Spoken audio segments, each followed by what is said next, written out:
Definitely, Iran is the number one priority for this government.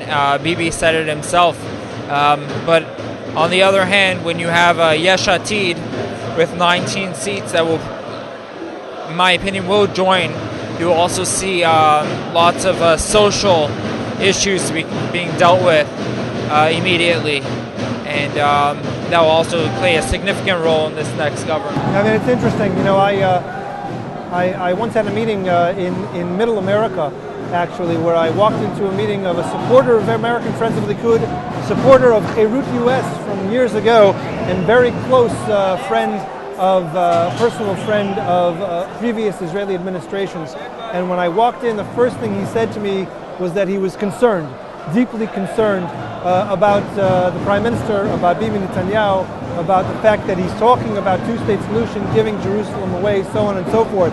And my response to him and the discussion that we had after that was that one thing that we are here, Aaron and I, and our team, our crew here, we are the American, and all of you back in the United States, we are the American Friends of Likud, not necessarily the American Friends of Bibi Netanyahu. While we are very close with him and we support much of what he does, we are American Friends of Likud. And as we can see from the numbers right here, the Likud last Knesset had 27 seats. The upcoming Knesset, together with Beitenu, will have 31 seats.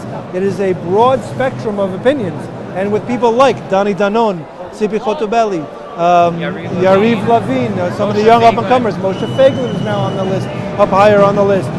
There's going to be a broad spectrum of views, and one of the things that I said to this individual was that in order to make sure that the Prime Minister, it's always the wind, they say, is always the strongest at the top of the pyramid, and in order to maintain a real strong strength from below, you need a solid base. And I think that all of these young individuals, such as Khotobeli, Danon, as well as Ofer Kuna, and some of the older ones who've been around, hopefully Bughi Ya'alon will be our next defense minister. That's been the talk.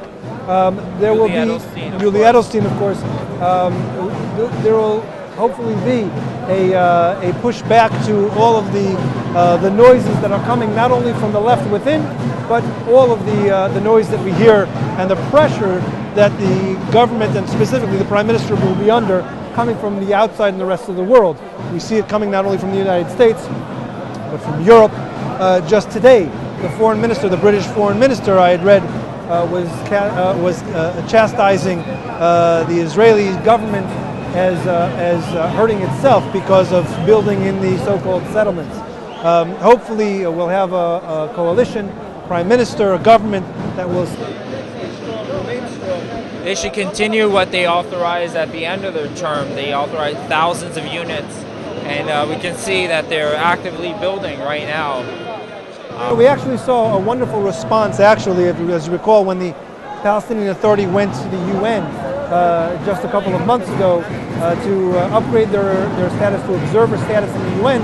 I don't know if you read about this, Aaron, but they've now no longer calling themselves the Palestinian Authority, but the State of Palestine. Their passports, the ID cards are now being changed to the State of Palestine. And when you speak to the Israeli ministers in Likud and ask what their response is, and we'll ask them here tonight, the response has been, when they do that, we have a response. Our response is to build more units in Yehuda and Shomron, to show that just like they want to go and make unilateral movements, we can make unilateral movements. We're always ready to talk without any preconditions. If they're going to make movements like that and make statements, we're going to do the same. Oh, we actually hope that this will be the government's policy, and it wouldn't only be a response to the Palestinians' actions. It should be a policy that we build in our communities and not a response. Response should be harsh. Now, of course, we're sitting here, we're giving our opinions and our analysis. If there are any questions from out there, we'd love to see your questions. I think that on the Facebook app, you're able to send in your questions.